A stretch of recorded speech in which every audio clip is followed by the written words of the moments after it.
Rejected, but not rescinded. After decades of demands by indigenous peoples across the Americas, the Vatican has formally repudiated a 500-year-old doctrine used to justify European colonial conquest. Does it serve to right the wrongs of the past, or is the damage irreparable? I'm Andrea Sankey, and today's newsmaker is the Doctrine of Discovery.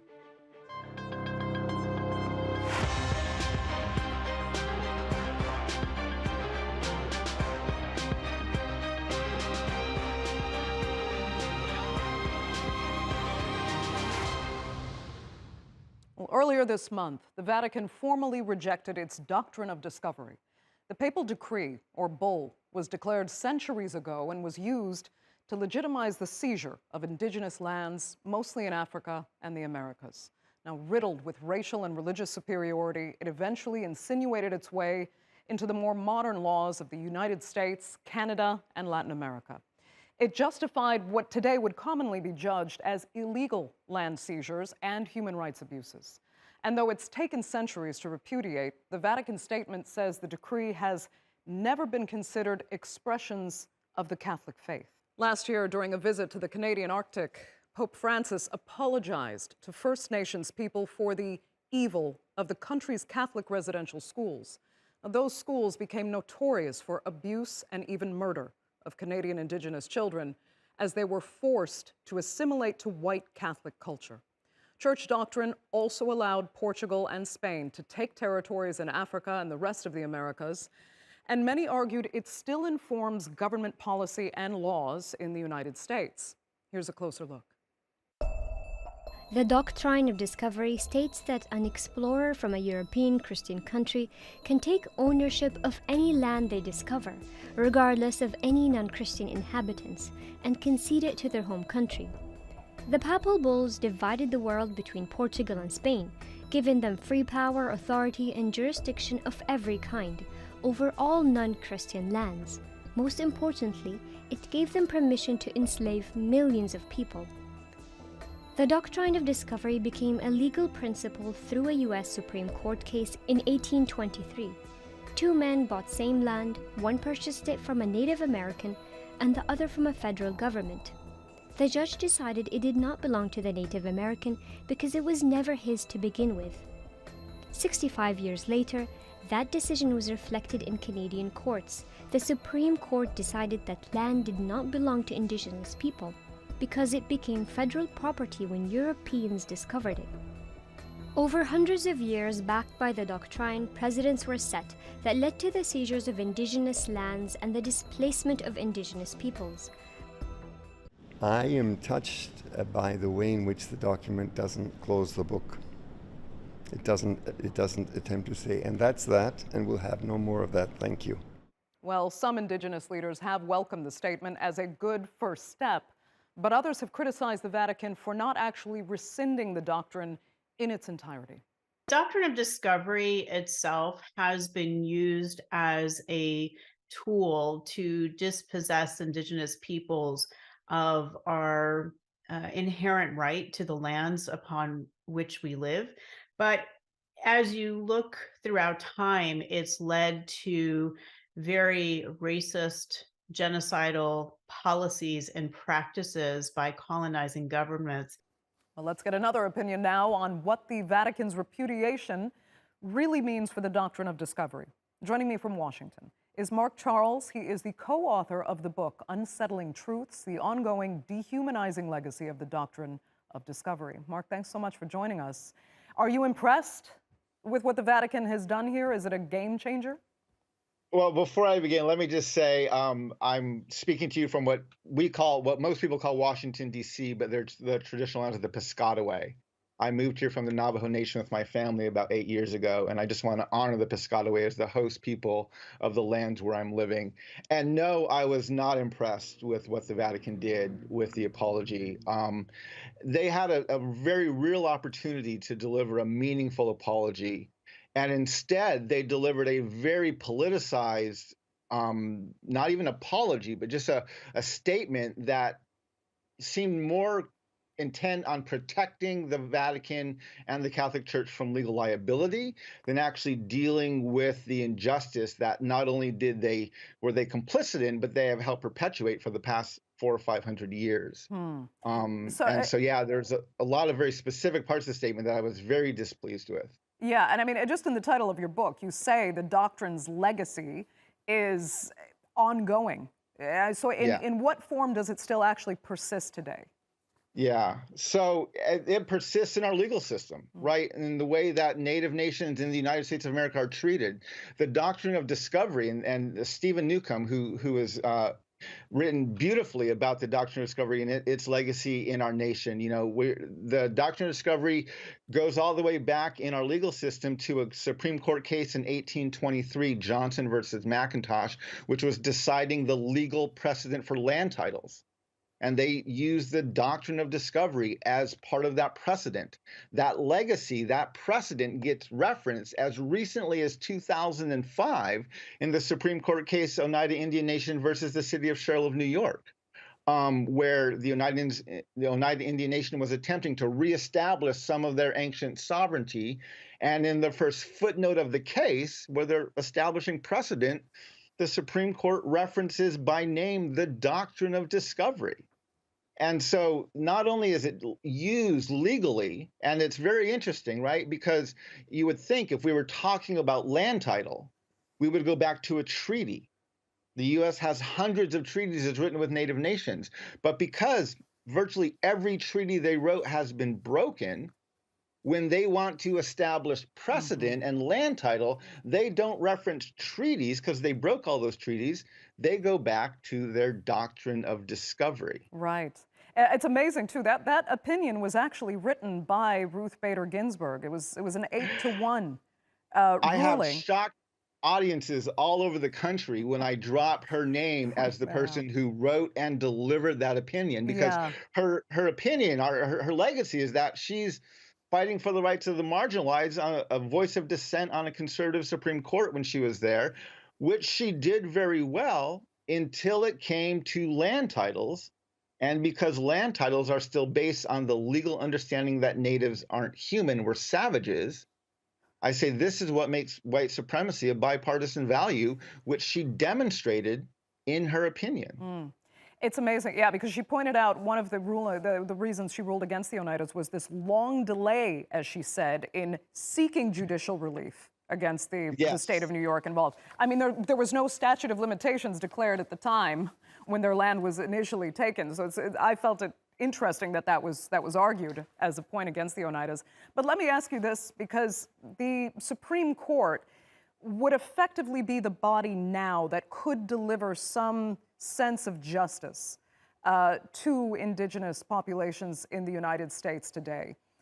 Do you think, when it comes to land claims or any other case, that there's any hope with the Supreme Court that there might be some level of justice doled out to indigenous populations? Not without some very foundational level change to our Constitution and our nation. So we have several challenges, which is, first of all, we have to look very closely at the repudiation given by the Vatican as this joint statement. The repudiation has 9 points into it. And 2 or 3 of the points deal directly with the Doctrine of Discovery, points 5, 6, and 7. Point 6 literally states the Doctrine of Discovery is not a teaching of the Catholic Church. It basically says the writings of our popes were co-opted by governmental and colonial powers and used to their own political ends. Now, maybe the Doctrine of Discovery wasn't preached from the pulpit, but if you read these papal bulls, they are addressed directly to the kings and the leaders and the explorers coming from these European nations. So they may not have been taught publicly, but they did get used in these private tutoring sessions to say, this is what you have the right to do. Mark, So now what this does, one of the challenges of the Doctrine of Discovery is not only is it used legally within our nation, like in the Supreme Court cases, Johnson versus McIntosh, or the City of Sherrill versus Oneida Indian Nation, but it's created this worldview, this dysfunctional theological worldview that we have that literally says white people are superior and natives are inferior. And so if you look at the recent case, just a few months ago, it came out in 2020, are actually in 2022, the McGirt case, right? The where the McGirt versus the state of Oklahoma, and in that ruling, so this was the ruling that said all of eastern Oklahoma was for judicial purposes a reservation, and the McGirt was saying no, based on treaty. That land, well, he was saying that was a reservation. The state of Oklahoma was saying it was not. We've never treated it as a reservation. okay. And in the ruling, which agreed with McGirt, it said that it ruled in favor of McGirt, but it said the state can't break the treaty and the court can't break the treaty. But anytime the legislature, anytime Congress can muster the will, they can break a treaty with Native nations on a whim. And there's nothing anyone can do to hold them accountable for it. Okay. One of the things that Ruth Bader Ginsburg also argued was that, it's really too late to go back. You're kind of opening this can of worms. History is history, and this is how these decisions have been made and developed now over centuries. It's just too hard to go back. And some have pointed out a level of irony or a contradiction because so many Indigenous people are very proud Americans, very proud Canadians. Yes. I mean, I remember seeing a powwow in Missouri back in the 90s where the US flag was front and center in a massive ceremony. And many people were devout Christians displaying the cross. I mean, do you think Indigenous communities have been able to kind of balance their Indigenous identities with the nationality that many say subjugated them in the first place and owes them now today? If you look at the rate of people who serve in the military, Native Americans have one of the highest rates of enlistment in the U.S. military, and they fight valiantly for our nation, including the code talkers from the Navajo and other tribes who used our language, the language that literally just a few months before they enlisted was being beaten out of them in residential schools and boarding schools. They then went into the military and used that language to essentially save this country during World War II. And so, yes, Native Americans can be very, very patriotic and fight fiercely for this land that we all live on and that we all co-inhabit together. And so I think what we need to do, and this is one of the things I talk about very frequently, there's a quote used by a Aboriginal leader from Canada, and it was used when he was writing about the Truth and Reconciliation Commission that happened in Canada. And he used a quote that says, where common memory is lacking, where people do not share in the same past, there can be no real community. If you want to have community, he said, you have to start by creating common memory. Okay. I think that's truly what so many Native peoples are trying to do. We have an oral history that goes back hundreds, thousands of years from pre-contact. And we want to find a way to share that history with these uninvited guests in our lands in an attempt to create a healthier community. Mark Charles, we'll have to leave it there. I'd like to thank you so much for being with us on this segment of the Newsmakers. Greatly appreciated. Thank you very much.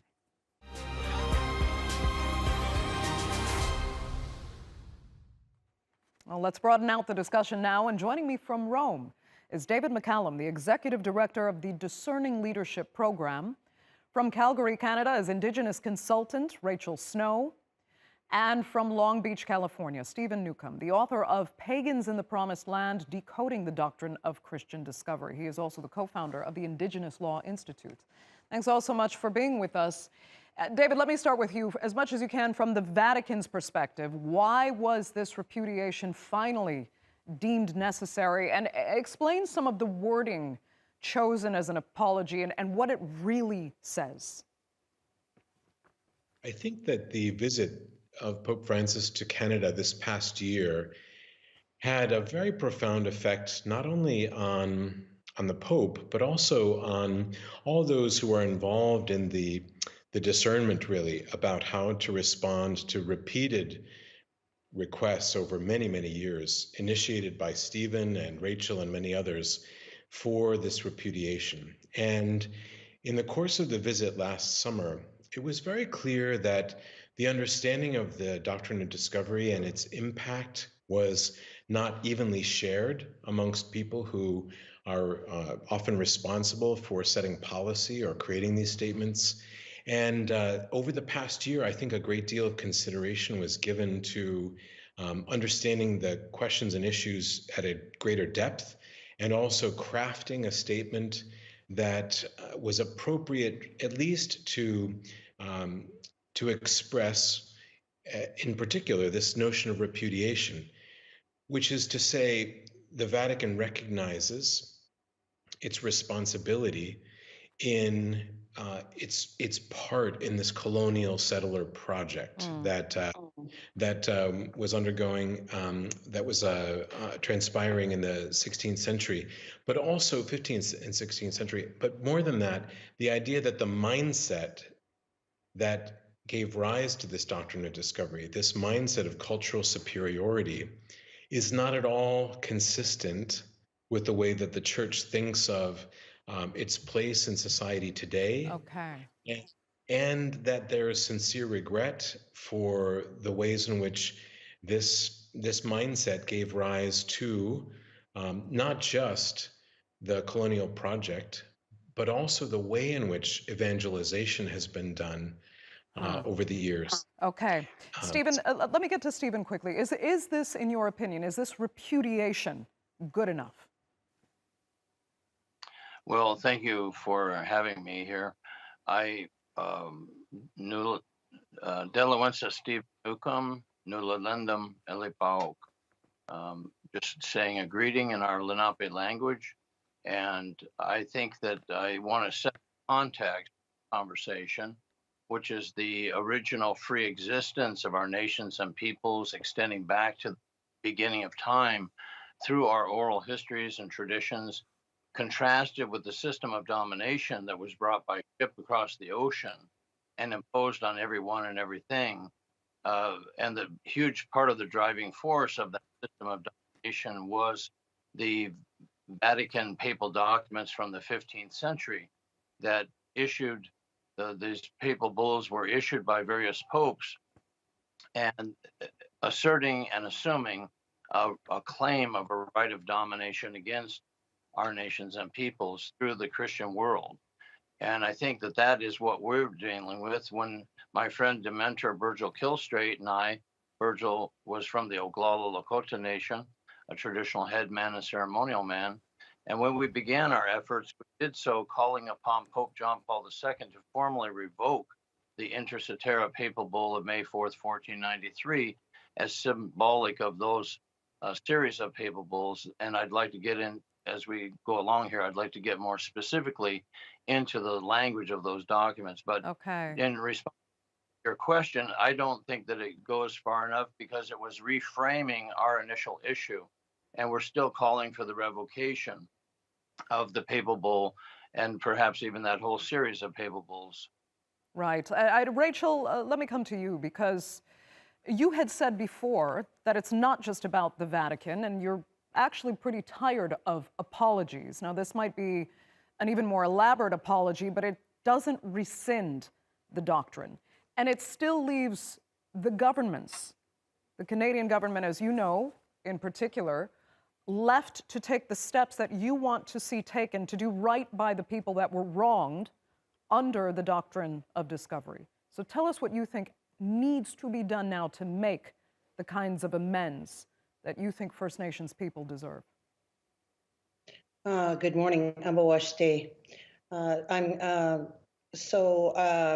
just wanted to add on to the first question, saying that I don't think this has gone anywhere near far enough as an apology or to try to make any kind of amends to the colonial effects that have had genocidal effects on the First Nations in North America, that is in Canada and in the United States.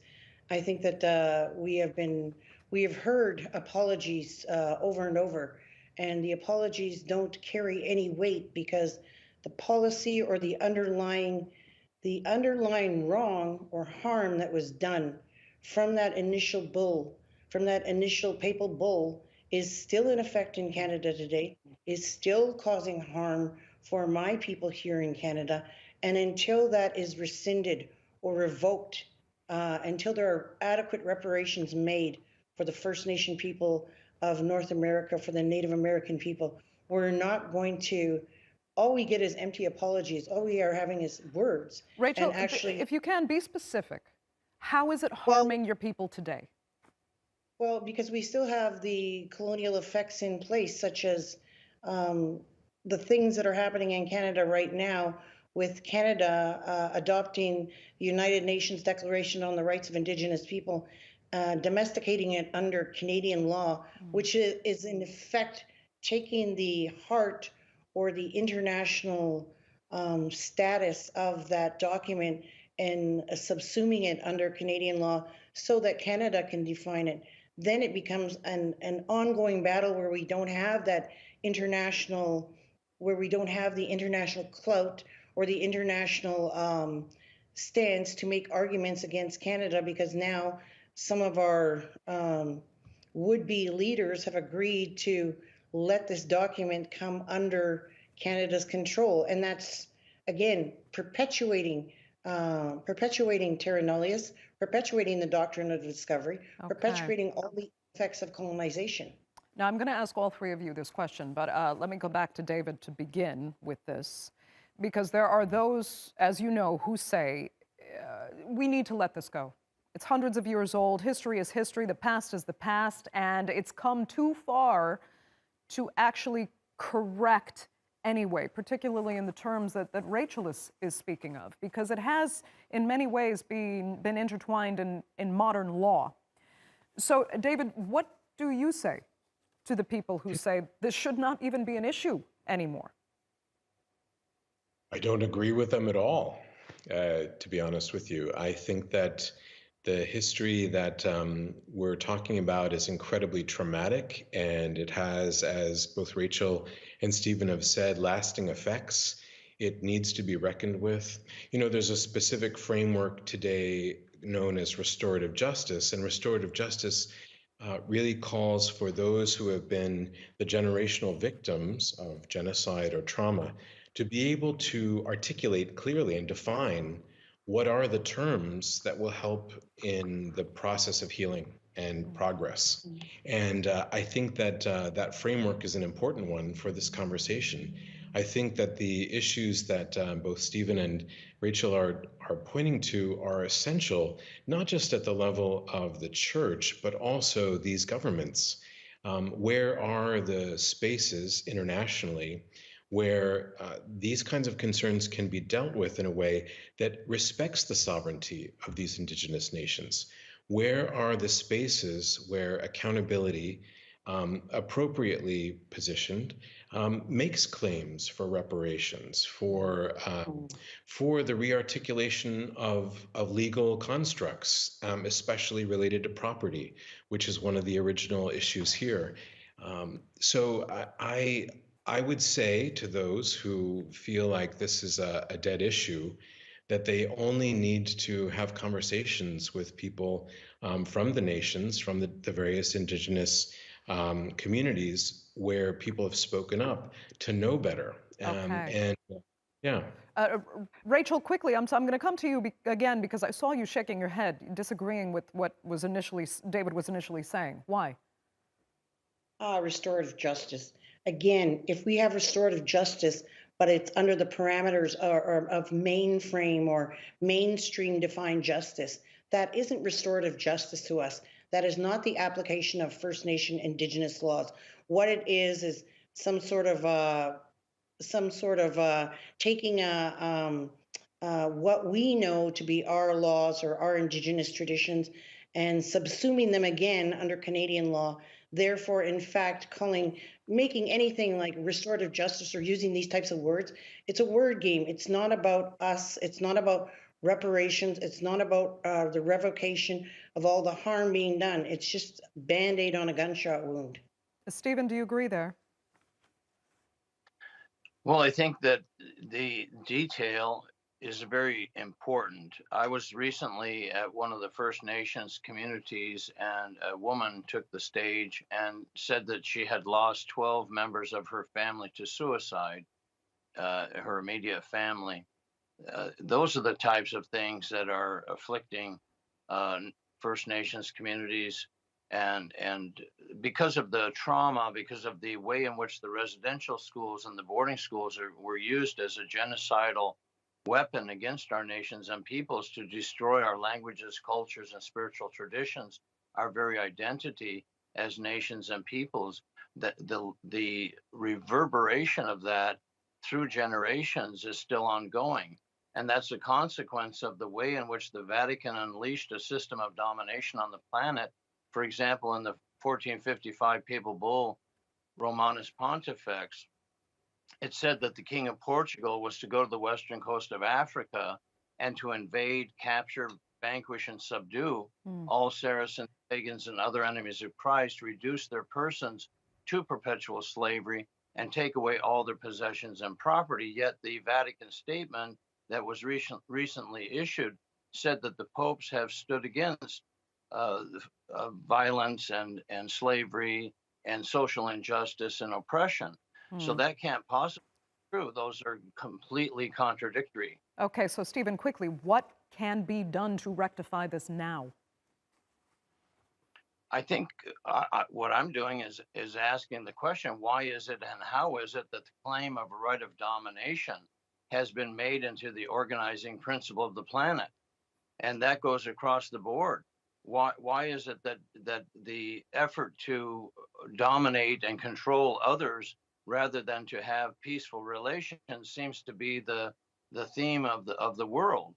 And we have traditional teachings and understandings and concepts and wisdom and knowledge systems that have been evolved over countless generations, thousands and thousands of years, that have been ignored, and they provide things for the planet. But then, Stephen, quickly, I mean, that was the argument that some people are saying it's too late to go back. Yes, you have these histories and this history and these traditions, but too many indigenous civilizations have now been assimilated in a way that makes it impossible to restore that kind of tradition and history. Do you accept that? No, not at all, because those are self-serving arguments that just benefit more. They perpetuate the domination. And so how do we come to terms with that? We're really talking about the doctrine of domination. Discovery was simply the effort to locate and identify those places where their system of domination was not yet existing. That's very clear from the record. And when you go into the specifics of the Latin, particularly, you'll see that very, very well laid out. So the monarchs were given directives by the popes, various popes, to wage war against non-Christian peoples wherever they were located. And that's what we're dealing with. The system is ongoing. David, I'd like to get a final word in from you then. I mean, do you think it's fair to describe this as a doctrine of domination that truly is still active today, that the Vatican itself needs to address and reverse in any way possible? I think that as Catholics, the Vatican, the Pope, the Curia, religious orders have to come to terms with the damage that was done inadvertently or intentionally as the church worked alongside monarchs and merchants in this colonial project. And that the domination that Stephen speaks of is completely inconsistent with the way that we think of the values and virtues of the gospel, and that there needs to be atonement for that. I agree also with Rachel that apologies aren't enough, that the proposition right now is for some kind of a commission to move forward that would be composed of Indigenous scholars and those also appointed by the church to work together in some ways to advise, to understand, to help support the discernment of the way in which the church can partner with and accompany Native peoples in their own important project for Okay. liberation, for reparation. Yeah. Understood, David. That will have to be the final word. Very unfortunately, we are completely out of time for this edition of the Newsmakers. I'd like to thank all three of my panelists sincerely so much for being with us, and our viewers, of course, for tuning in as well. Remember, you can follow us on Twitter, and do be sure to subscribe to our YouTube channel. I'm Andrea Sankey. We'll see you next time.